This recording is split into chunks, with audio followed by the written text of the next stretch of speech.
네, 이제 시작하도록 하겠습니다. 안녕하세요. 저는 236번째 PR을 맡게 된 김경선이라고 하고요. 제가 이번에 소개해드릴 논문은 Higher HRNet이라고 해서 포즈 에스티메이션에서 사용하는 발음업 방식의 알고리즘 논문이에요.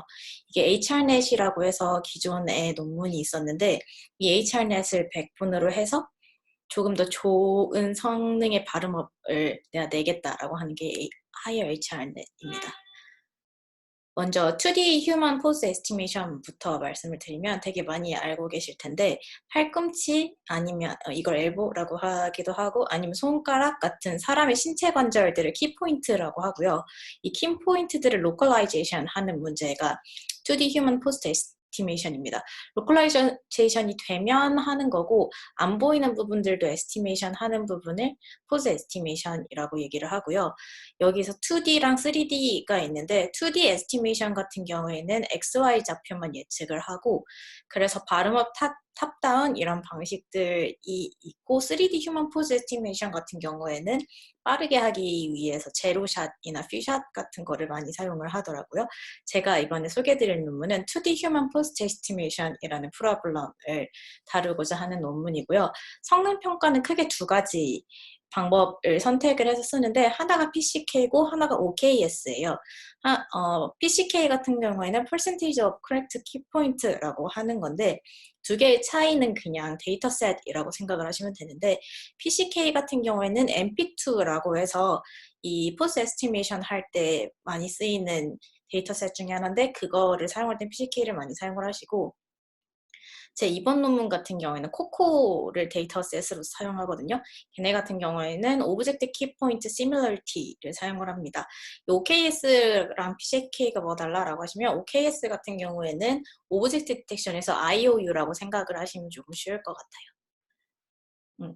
포스 에스티메이션 메소드에서는 크게 두 가지 방법을 쓰는데 하나가 탑다운 방식이고요. 하나가 바텀업 방식이에요.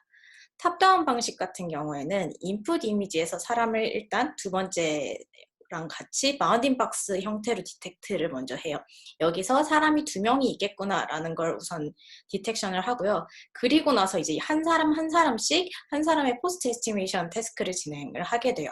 이렇게 들어가니까 바운딩 박스를 할 때 오브젝트 디텍션이 들어가는 거잖아요.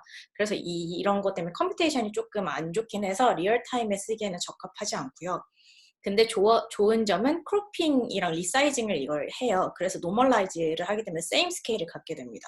그래서 스케일의 변화에 크게 민감하지 않아요. 얘네 두 개가 좀 높이가 다르더라도 크로핑을 하고 나서 이 리사이징을 진행을 하기 때문에 전부 다 같은 크기로 포즈 에스티메이션이 되거든요. 이 사람 디텍트 같은 경우에는 마스칼 CNN 같은 오브젝트 디텍터를 사용을 하게 돼요. 그래서 뭐 장점이라고 하면은 스케일의 변화에 민감하지 않다. 단점이라고 한다면은 이 컴퓨테이션적으로 그렇게 좋지는 않다라는 게 있을 거고 그리고 이게 소타 같은 경우에도 대부분 이 방식의 알고리즘에서 달성이 되거든요. 그런데 사람마다 다르게 포스트 에스티메이션을 해야 되기 때문에 컴퓨테이션도 안 좋지만 진정한 엔드-투-엔드는 아니야 라고 보는 시각들도 있어요. 그럼 얘랑 반대되는 발음업 메소드 같은 경우에는 모든 사람들의 키포인트를 먼저 아이덴티프리하게 로컬라이징을 해요.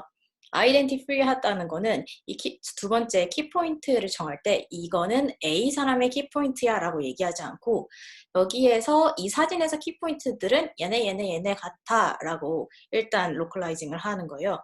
그리고 나서 키포인트들의 상관관계를 통해서 그룹핑을 해요. 그룹핑을 한다는 걸 이 키포인트들 중에서 이 사람의 키포인트는 이거겠다.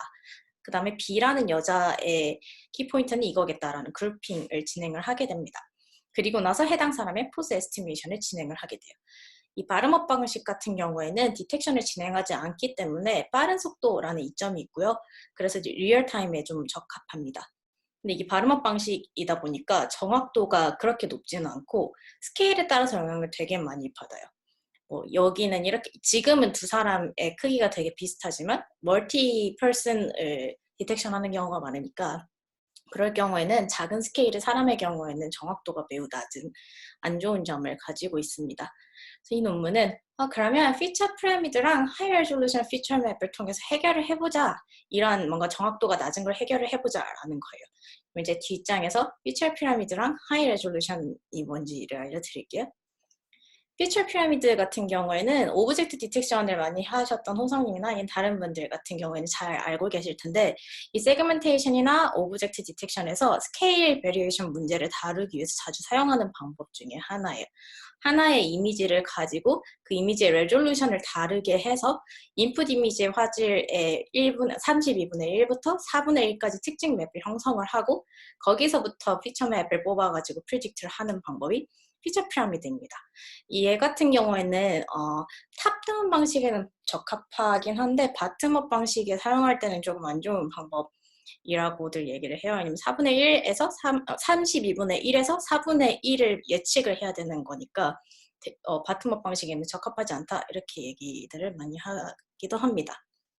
그리고 두 번째 하이 레졸루션 피처 맵 같은 경우에는 크게 두 가지가 있어요. 많이 아시는 Dilated Convolution이라고 해서 이 피처 맵의 마진을 하나씩 원 바이 원 이렇게 넣어가지고 넓은 영역의 정보를 많이 가져올 수 있는 Dilated Convolution 하나, 그리고 하나가 이번에 백본이 될 HRNet인데요. HRNet 같은 경우에는 이렇게 첫 번째 고해상도 피처 맵을 시작으로 해서 고해상도 한번 넣고 다음번에 고해상도 그 다음에 2분의 1 저해상도 서브넷을 하나를 추가를 해요. 그 다음에 진행을 하고 그 다음에 4분의 1 서브넷 하나를 또 추가하고 이렇게 점차적으로 해서 멀티 레졸루션의 피처 맵들을 병렬로 연결하는 걸 HRNet이라고 하고요. 이번 논문에서는 HRNet을 백본으로 사용을 합니다. 이 두 가지를 합친 게 Higher HRNet인데요. 이게 첫 번째가 아까 말했던 이미지 피라미드고요.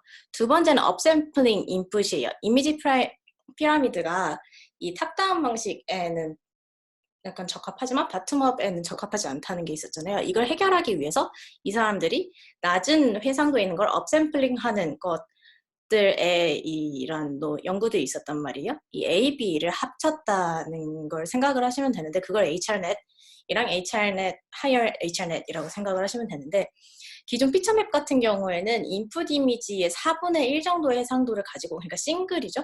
이 싱글을 가지고 키포인트의 힙맵을 예측을 해요. 그럼 이게 뭐가 안 좋냐면 그게 뭐 스몰 퍼슨이 잘 안 된다고 했었잖아요. 그래서 이제 그럼 스몰 퍼슨을 위해서 조금 이 4분의 1이 아니라 해상도를 그냥 높여볼까? 라고 해서 첫 번째를 해결하려고 해상도를 높이면 오히려 라지 퍼슨에서 성능이 안 좋고요. 그리고 안 높이자니 스몰 퍼슨에서 성능이 안 좋았어요. 이런 걸 해결을 하고자 이제 피라미드를 사용을 한 건데 피라미드 같은 경우에는 4분의 1부터 32분의 1, 8분의 1 이런 식으로 4분의 1 이런 식으로 되게 여러 가지를 사용을 하잖아요. 근데 이것 중에서 고화질 특징 피라미드 모듈만을 사용을 하는 게 이 하이어 HRNet의 특징입니다. 32분의 1은 굳이 사용하지 않고 그냥 4분의 1의 레졸루션 하나만 가지고 이거 가지고 16분의 1도 만들고 8분의 1도 만들고 32분의 1도 만들자라는 게 얘네의 특징입니다. 그래서 보면 위에 봤던 거 얘가 HRNet이라고 했잖아요. 이거 잠깐 잘 기억하시고 얘를 보면 이게 Higher HRNet의 구조인데요. 이게 똑같이 그냥 HRNet이 백본으로 들어가 있죠. 그래서 백본 HRNet이라고 생각을 하시면 되고 얘 보면 발음업 방식에서 4분의 1로 대체로 시작을 하는데 4분의 1의 시작도 충분하지 않아. 이 레졸루션도 사실 하이하다고 나는 생각하지 않아 라고 저자가 생각을 해서 하나를 추가를 하게 됩니다. 그게 바로 두 번째 부분인데요. 이 4분의 1, 디컨볼루션이 얘네가 되게 실험을 많이 하다가 디컨볼루션이 고화질 피처맵 생성에 되게 효과적이더라 이런 걸 찾게 돼서 여기 하나를 추가를 하게 되는 거예요. 4분의 1 부분에다가 디컨볼루션을 해서 2분의 1의 피처맵을 생성을 하게 돼요. 그러면 이게 조금 더 하이하게 되는 거니까 얘네가 고화질 피처맵 이 정도로 쓰니까 나쁘지 않았어 라고 생각을 하고 진행을 하게 됩니다. 이런 방식을 통해서 엑스페리먼트를 진행을 하게 되는데 코코 키포인트 디텍션을 진행을 해요. 평가지표는 앞전에 말씀드렸던 코코에서 정식적으로 쓰이는 오브젝트 키포인트 시뮬러리티 OKS를 사용을 하고요. 오브젝트 디텍션에서 IOU랑 비슷한 방식이라고 말씀을 드렸죠. 코코 포스 에스티메이션 같은 경우에는 지금 HR넷 48 그리고 지금 현재로서는 다크포즈가 가장 소타를 이루고 있는데 HR넷이 100번이었다 보니까 얘네도 HR넷 48을 사용해요. 3위 같은 경우에는 옛날 거라서 AP가 높지는 않고 옛날에 48을 이용을 하고 그 다음에 보면 이제 소타를 이루고 있는 걸 알 수가 있습니다. 근데 좀 안타까웠던 거는 보면 다크포즈 이게 2020년도 12PR 논문인데 다크포즈가 여기에 다크포즈가 있는데 여기에는 다크포즈가 백번으로 들어있는 게 없어서 얘네를 같이 비교했으면 조금 좋았겠다 싶기는 했어요. 왜냐면 비교를 한 게 HR넷 자기 자신들이랑 그 다음에 아워글래스 밖에 없어가지고 이게 제대로 된 엑스페리먼트인지는 모르겠지만 그래도 뭔가 좋은 성능을 보이고 있으니까 좋은 논문, 좋은 알고리즘을 달성했다고 볼 수 있겠습니다. 서머리를 드리면 바르머 포즈 에스티메이션에서 챌린지가 스케일 베리에이션에 되게 취약하다. 특히 스몰 퍼슨에 대해서는 되게 안 좋다라는 게 있었잖아요. 얘네도 로버스트한 알고리즘을 만들고자 했던 게 이 저자분들의 생각이었고 그러면 나는 고해성도의 핏맵을 이제 힙맵을 만들고 그리고 하나는 피라미드를 사용을 해야지 이렇게 해서 스몰 퍼슨 또한 잘 예측을 하고자 하신 거고 그리고 코코 데이터셋을 이용해서 실험을 했기 때문에 현존하는 바텀업 방식 중에서는 가장 효율적이다라고 주장을 하고 있습니다. 이거 너무 빨리 끝난 건가? 네, 끝났어요. 네, 이제 질문 혹시 있으신가요? 좀 바보 같은 질문일 수도 있는데 네. 그 하이얼 HR 넷에서 처음부터 그냥 2분의 1 피처를 사용하면 안 되는 이유가 뭔가요? 이게 처음부터 2분의 1을 쓰면 되게 컴퓨테이션이 안 좋대요. 너무 많은 정보를 받아오기 때문에 4분의 1에서 이거를 만들자. 약간 이런 뭔가 약간 슈퍼 레졸루션 느낌처럼 뭔가 작은 거에서 큰 걸 만들고 싶은데 너무 작은 거에서 만들면 안 좋으니까 2분의 1에서부터 시작하는 것 같아요. 이거 다음에 호성님 거 대답할게요. 혹시 성우님 거 네, 감사합니다. 네. 발음업 같은 경우에 이 그룹핑 같은 경우에는 키포인트들 간의 거리를 계산을 해요. 그래서 이 키포인트랑 저 키포인트랑의 거리가 얼마다. 그럼 이제 되게 맨 처음에 다들 딥러닝 처음 하실 때 A나 B 그룹핑 하잖아요. A나 B, A 클래스인지 B 클래스인지 그룹핑 하는 거 그거랑 똑같은 방식이라고 생각하시면 돼요. 그냥 거리 이스티메이션해서 서로 가까운 상관관계가 있는 것들 이렇게 분류를 합니다. 대답이 되셨나요, 호성님?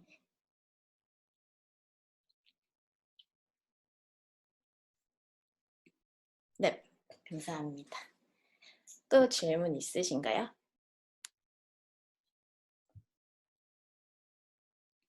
네, 그러면 오늘은 저만 발표를 하게 됐는데 여기까지 할 것 같고 저희 오랜만에 이번 주에는 빨리 끝나는 PR12가 되었네요. 다들 좋은 주말 되셨으면 좋겠습니다. 다른 질문 혹시 생각나시면 올려주시면 제가 답변 달아드리도록 하겠습니다. 감사합니다.